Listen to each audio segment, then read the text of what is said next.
সন্ধ্যাবেলায় যদি হালকা খিদে লাগে তাহলে গমের আটা আর কিছু সবজি দিয়ে মজাদার এই মুচমুচে টিফিনটি রেডি করে নিতে পারেন। যেমনই কম সময়ে হয় তেমন ছোট থেকে বড় সবাইয়েরই কিন্তু পছন্দ হবে। নমস্কার বন্ধুরা, কাজল ভিলেজ কিচেনে সকলকে স্বাগত জানাই। রোজকার মতো আজও রান্নাঘরে চলে এলাম। আজকের রেসিপি প্রথম থেকে লাস্ট পর্যন্ত দেখতে থাকুন, আশা করছি ভীষণ ভালো লাগবে। তো চলুন তাহলে শুরু করা।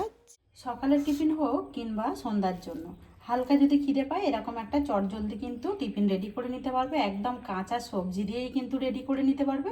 এখানে দেখতে পাচ্ছ একটা বেশ মাঝারি সাইজের আলুকে আমি ছোট গেটারের সাহায্যে গেট করে খুব ভালো করে ধুয়ে পরিষ্কার করে নিয়েছি। এখানে গাজরও নিয়েছি একটা, আমি গাজরটাকেও কিন্তু ওই একইভাবে ধুয়ে ভালো করে একটু খোলাটাকে চেঁচে ফেলে দিয়ে আমি ছোট গেটারের সাহায্যে গেট করে নিয়েছি। আর পেঁয়াজটাকেও একদম ছোট্ট ছোট্ট করে এইভাবে টুকরো করে কেটে নিয়েছি। তো এবারে সমস্ত উপকরণের মধ্যে দিয়ে দেবো স্বাদ মতো লবণ। লবণটা তোমরা তোমাদের মাপ মতোই বা পছন্দ মতোই দিয়ে দেবে আন্দাজ করে। তা আমি যতটা সবজি নিয়েছি এর মধ্যে যতটা লবণ দিয়েছি কিন্তু একদম পারফেক্ট মাপ হবে। এবারে সমস্ত উপকরণের মধ্যে খুব ভালো করে একটু মিশিয়ে নেব। এত তাড়াতাড়ি হয়ে যায় আর টিফিনগুলো কিন্তু খেতে অসাধারণ হয়। সবজির মধ্যে আমি লবণটা একটু মাখিয়ে দিলাম। এবারে এটাকে আমি সাইডে রেখে দেবো। এটা কিন্তু নরমও হয়ে যাবে আর জল ছাড়তেও কিন্তু শুরু করে দেবে। করার জন্য আমি এখানে নিয়ে নিয়েছি এক বাটি আটা। তোমরা চাইলে এখানে আটা ময়দা অথবা যে কোনো একরকম দিয়েও এই টিফিনটা করে নিতে পারো।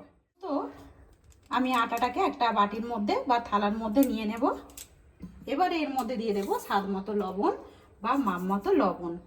আগেই বলেছি আমি লবণটা কিন্তু তোমরা তোমাদের আন্দাজ মতোই দিয়ে দেবে। আর এতে কিছুই দেওয়ার দরকার নেই। এবার লবণটাকে দিয়ে খুব ভালো করে আমি মিশিয়ে নেব। আগে ভালো করে দেখো লবণটাকে আমি মিশিয়ে নিয়েছি আটার মধ্যে। আর এবারে অল্প অল্প করে জল দিয়ে যেরকম ঠিক আমরা আটা ময়দা মেখে থাকি সেইভাবে আগে মেখে নেব।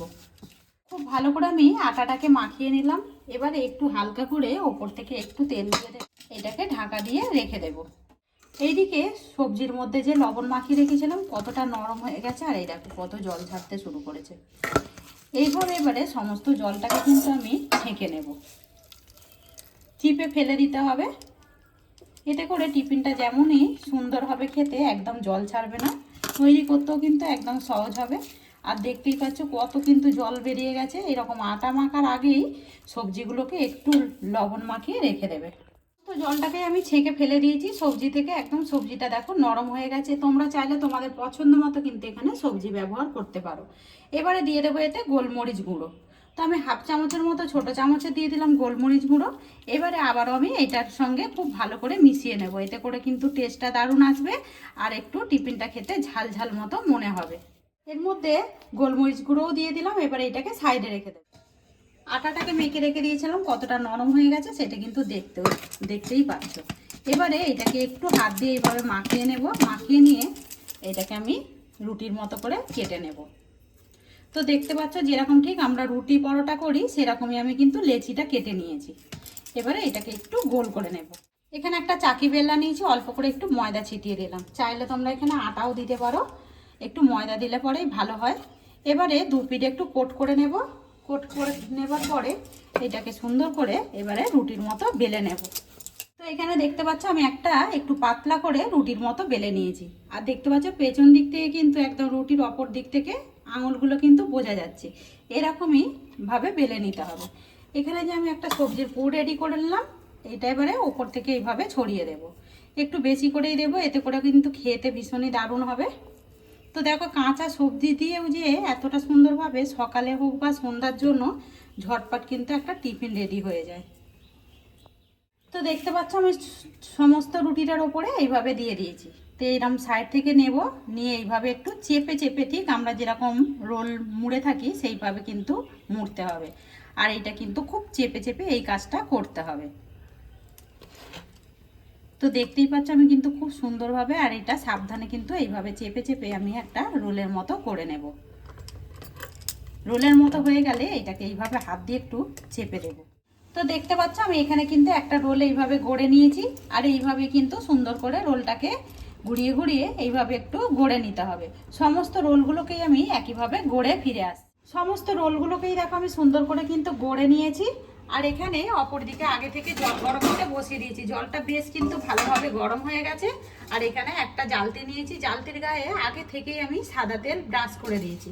এবার এইটা এর উপরে বসিয়ে দেব, আর যেই রোলগুলোকে আমি গড়েছিলাম এইভাবে ঠিক দিয়ে দেব। তো আজকের রেসিপি আপনাদের কিরকম লাগছে অতি অবশ্যই কমেন্ট করে জানাবেন। যদি ভালো লেগে থাকে একটা লাইক করে দিয়ে এইভাবে আমার পাশে থাকবেন। সমস্ত রোলগুলোকেই দিয়ে দিলাম। এবারে 15 মিনিট এইভাবেই আমি সুন্দর করে ভাপিয়ে ফিরে আসছি। তো এখানে দেখতে পাচ্ছ আমি 10 থেকে 15 মিনিট মতো খুব ভালো করে এটাকে ভাপিয়ে নিয়েছি। আর ভাপানোর পরে দেখো কতটা সুন্দরভাবে ভাপা হয়ে গেছে।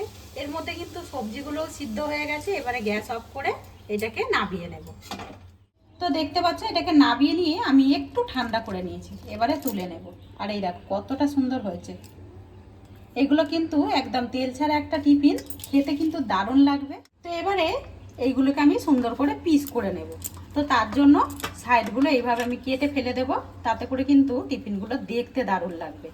তো এইভাবে কিন্তু টিফিনটা কেটে নেব।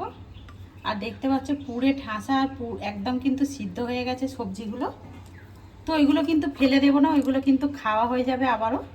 এবারে এইখান থেকে আগে একটা পিস করে নেব।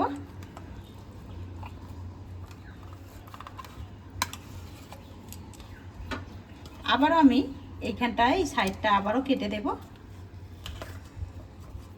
কেটে দিয়ে এইটাকেও আমি সুন্দর করে পিস করে নেব সমানভাবে। তো দেখতে পাচ্ছ এখানে সমস্তগুলোকেই সুন্দর করে আমি পিস করে কেটে নিয়েছি। তো এগুলো টেস্ট বাড়ানোর জন্য আমি একটু অন্যভাবে আজকে রেসিপিটা তৈরি করে দেখাবো। তো তার জন্য এখানে নিয়ে নিয়েছি আমি ময়দা। তো তোমরা চাইলে কিন্তু এখানে আটাও ব্যবহার করতে পারো, একটু ময়দা দিলে খেতে ভালো লাগবে। আর এর মধ্যে দিয়ে দেবো স্বাদ মতো লবণ বা মাপ মতো লবণ, আর দেব গোলমরিচ গুঁড়ো। আমি দিয়ে দিচ্ছি গোলমরিচ গুঁড়ো, তো আগেও ব্যবহার করেছিলাম, এখন আবারও দিয়ে দিলাম। দেবো সামান্য একটু 1 চিমটি হলুদ গুঁড়ো। এটা একটা সুন্দর রং আসার জন্য সমস্ত উপকরণগুলোকে ময়দার সঙ্গে একটু খুব ভালো করে মিশিয়ে নেব। তো এখানে ময়দার পরিবর্তে তোমরা চাইলে কর্নফ্লাওয়ারও নিতে পারো। এবারে সমস্ত উপকরণগুলোকে মেশানোর পরে এর মধ্যে জল দিয়ে সুন্দর একটা ঘন গোলা তৈরি করে নেব। তো এখানে খুব ভালো করে একটা গোলা গুলে নিয়েছি, এই যে দেখতেই পাচ্ছ এরকম কিন্তু ঘনত্ব করেই গুলে নিতে হবে। এবারে একটা করে টিফিন নিয়ে নেব। এভাবে দুটো পিঠ কোট করে নেব, এতে করে কিন্তু একদম টিফিনটা খেতে অন্য একটা স্বাদের হবে। অপর দিকে দেখতে পাচ্ছ সাদা তেল গরম হতে বসিয়ে দিয়েছি। একটা করে কোট করে নিয়ে এইভাবে আমি চুবিয়ে ভালো করে ভেজে নিতে হবে। এতে করে টিফিনগুলো কিন্তু বলেইছি একদম অন্যরকম টেস্ট হবে। আর এতে করে অনেকগুলো টিফিন কিন্তু ভাজাও হয়ে যায়। তো আজকে এরকম একটা নতুন ধরনের রেসিপি আপনাদের কিরকম লাগলো অতি অবশ্যই কমেন্ট করে জানাবেন। যদি ভালো লেগে থাকে তাহলে লাইক করে দিয়ে এভাবে আমার পাশে থাকবেন। ওপর থেকে একটু তেল এইভাবে দিয়ে দেব।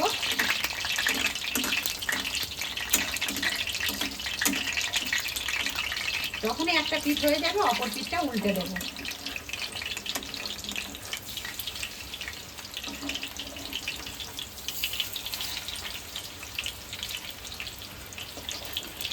এইভাবে উল্টে পাল্টে সুন্দর করে একটা রং আসা পর্যন্ত ভেজে নিতে হবে।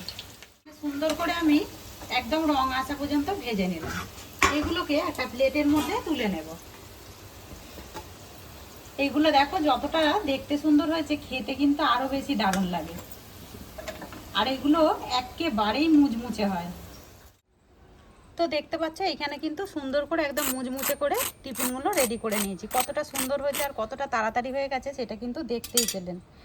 অপর দিকে নিয়ে নিয়েছি বেশ কিছুটা একটু ঝাল ঝাল টমেটো চাটনি, এতে করে খেতে কিন্তু দারুণ লাগবে। চাইলে তোমরা এটা টমেটো কেচাপের সঙ্গেও খেতে পারো। তো দেখো যেমনই সুন্দর হয়েছে তেমনই কিন্তু টেস্টি হয় আর মুচমুচে হয়েছে, ভেতরে একদম পুরে ঠাসা, খেতে কিন্তু দারুণ লাগে। তো আজকের রেসিপি আপনাদের কীরকম লাগলো অতি অবশ্যই কমেন্ট করে জানাবেন। যদি রেসিপিটি ভালো লেগে থাকে একটা লাইক করে দিয়ে এইভাবে আমার পাশে থাকবেন, আমাকে সাপোর্ট করবেন। আমার এরকম নিত্য নতুন রান্নার জন্য পাশে থাকা বেল আইকনটি প্রেস করবেন। সবাই ভালো থাকবেন, সুস্থ থাকবেন, ধন্যবাদ। আবারও কোনো নতুন রেসিপি নিয়ে ফিরে আসবো। আজকের মতো এই পর্যন্ত।